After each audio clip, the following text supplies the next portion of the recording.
Seiring kemajuan zaman dan teknologi, banyak jenis makanan dan minuman yang baru tercipta di bidang makanan.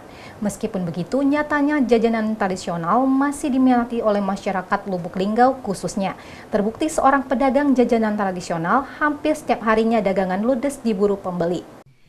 Jajanan kue tradisional Indonesia merupakan kudapan yang terbuat dari bahan hasil kekayaan alam Indonesia dengan teknik membuat, alat dan penyajian yang khas Indonesia. Kue tradisional Indonesia biasanya dikategorikan menurut kadar airnya menjadi kue basah dan kue kering. Jajanan kue tradisional ini seperti onde-onde, kue lapis, risol, bakwan, getuk, dadar gulung, pisang goreng dan masih banyak lainnya. Dan jajanan kue tradisional ini bisa ditemui oleh pedagang kue. Salah satunya Sri, yang menuturkan semua jenis kue ini dijual dari harga Rp1.000 per item. Dan ini semua titipan dari orang-orang. Selain menjual kue tradisional, dirinya juga menjual sarapan pagi, seperti nasi uduk serta lontong sayur. Dari hasil berjualannya, dirinya mampu meraup untung sebesar Rp200.000 per harinya. Jualan di sini semenjak pokoknya udah 6 tahunan lah jualan.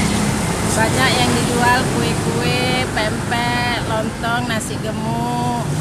Di sini yang banyak diminati itu pempek, macam martabak, pempek ikan.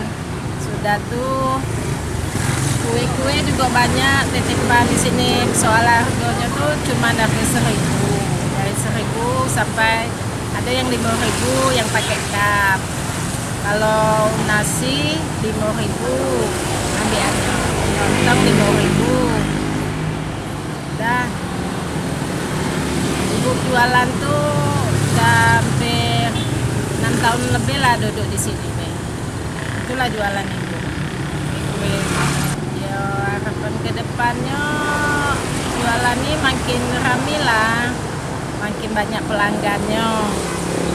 Reza Meldalianti, Silampari TV melaporkan.